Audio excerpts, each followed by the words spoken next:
Back in March of 2023, I purchased my very first real drone. This is my DJI Mini 3. I like to follow giant metal things with it. The idea of owning and operating a flying camera has sounded amazing to me for as long as I can remember, and after a couple summers of cutting grass and a little bit of Christmas money, I finally made that dream come true. I'm still pretty new to this whole drone thing, but I think it's kind of fun to share the earlier experiences as I'm still kind of learning and improving. April 2nd, the week after I got my drone. I remember desperately waiting all week for a train to finally come on this deadline in the middle of nowhere known as the Hinckley subdivision. I swear, bro, every time I get any new piece of equipment, the trains just be disappearing. But finally, it's a Sunday afternoon and I'm out trackside for a northbound Union Pacific train with my least favorite engine type in the lead. That gimbal movement there? Yeah, that was me being stupid. I still had no clue on what even made a good angle or what, so even as the train is literally there, I still thought, crap, better make this last minute adjustment. Coming in, after seeing the footage, I pledged no more last second gimbal adjustments.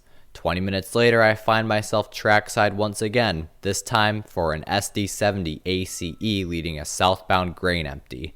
You know what? How about I zoom out as the train approaches, just like how I do with my camera? Yes, you guessed it. I made this decision as the train was less than 20 seconds away once again. I ended up learning the hard way that the zoom on this drone is far from smooth and you should never touch it as the train is approaching. So for quite a while I just decided to leave the gimbal completely alone and just let the drone hover, and yeah, that made for some really boring footage that had me wondering if the drone was even worth it. The weeks go on and I keep learning and improving about 2.3% each outing with my drone, and then a harsh revelation clouds over me. I realize just how awful trains look when you're up way too high. This harsh revelation struck me so hard, bro, cause it was just a few minutes after totally failing this drone shot of one of my favorite catches of all time. I don't know, man, what was I even thinking being up that high? This is the same shot from way lower and it looks so much better. I don't know if there's any bigger feeling of regret you can even have than knowing that you totally flunked a more likely than not once in a lifetime catch just because you were stupid at the time. This particular model of drone has no obstacle avoidance, so you have to be pretty careful around the trees. I've crashed a few times, but actually never while rail fanning, surprisingly. I have done one thing that was a heck of a lot more stupid though.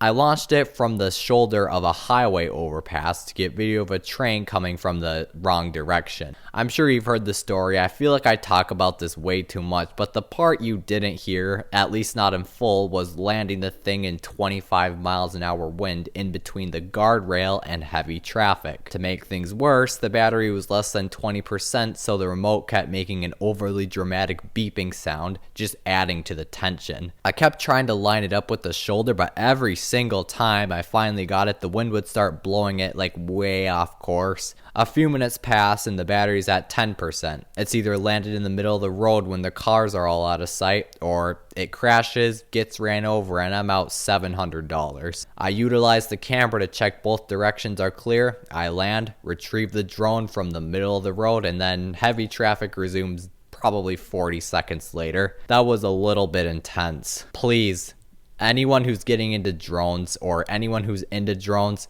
don't launch your drone from the shoulder of a busy highway overpass, especially on a super windy day. It's not worth the drone and it's certainly not worth the level of stress.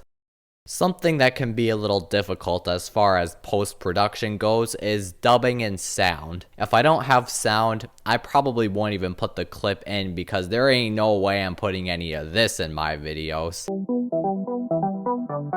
I mean, come on, that's just not me, bro. For the most part, you can get away with just syncing up the crossing sequence with the horn, but when you're in situations where all you can hear is traffic on a bridge, you have to get a little creative. So I'm in a town called Sandstone. Great bridge there over the Kettle River. I'm on a bridge 4,000 feet from the structure, so you won't be able to hear the engines at all from the ground video. I looked and looked through my endless library of GEVO catches and for some reason could not find a singular one where there wasn't horn. So I used this Dash 9 that I saw in the woods while I was on a walk instead. And as you can hear, it sounds terrible.